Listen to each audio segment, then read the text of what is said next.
ఆదికాండము 4:1.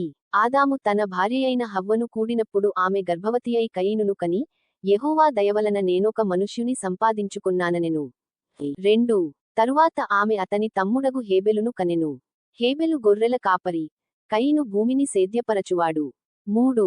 కొంతకాలమైన తరువాత కయీను పొలము పంటలో కొంత యెహోవాకు అర్పణగా తెచ్చెను.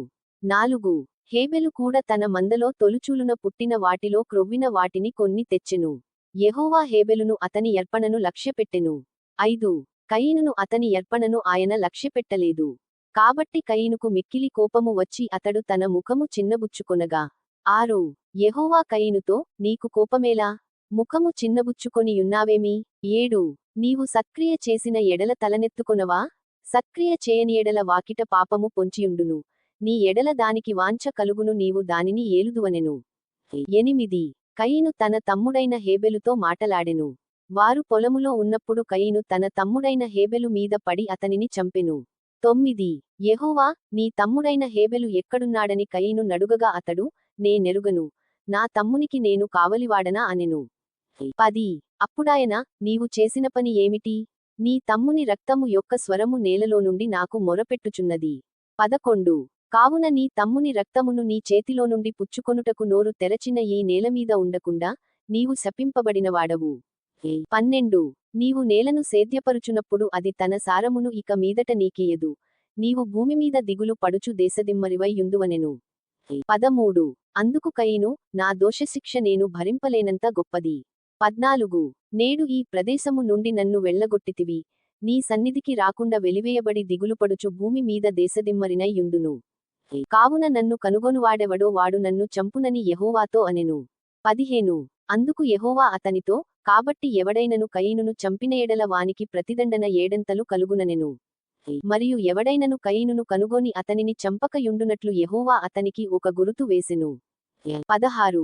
అప్పుడు కయీను యెహోవా సన్నిధిలో నుండి బయలుదేరి వెళ్లి ఏదెనుకు తూర్పు దిక్కున నోదు దేశములో కాపురముండెను.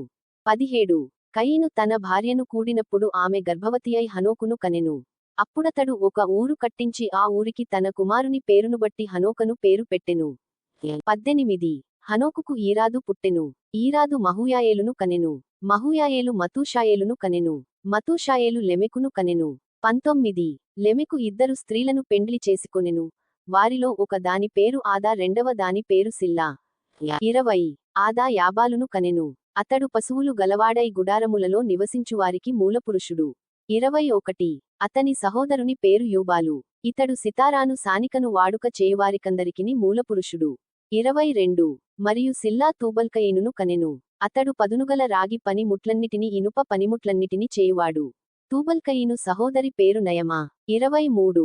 లెమెకు తన భార్యలతో, ఓ ఆదా, ఓ సిల్లా, నా పలుకు వినుడి. లెమెకు భార్యలారా, నా మాట ఆలకించుడి. నన్ను గాయపరచినందుకై ఒక మనుష్యుని చంపితిని, నన్ను దెబ్బ కొట్టినందుకై ఒక పడుచువాని చంపితిని. 24. ఏడంతలు ప్రతి దండన కయీను కోసము వచ్చిన ఎడల లెమెకు కోసము 70 ఏడంతలు వచ్చుననెను. 25. ఆదాము మరల తన భార్యను కూడినప్పుడు ఆమె కుమారుని కని, కయీను చంపిన హేబెలునకు ప్రతిగా దేవుడు నాకు మరియొక సంతానమును నియమించెననుకొని అతనికి షేతు అను పేరు పెట్టెను. 26. మరియు షేతునకు కూడా కుమారుడు పుట్టెను. అతనికి ఎనోషను పేరు పెట్టెను. అప్పుడు యెహోవా నామమున ప్రార్థన చేయుట ఆరంభమైనది.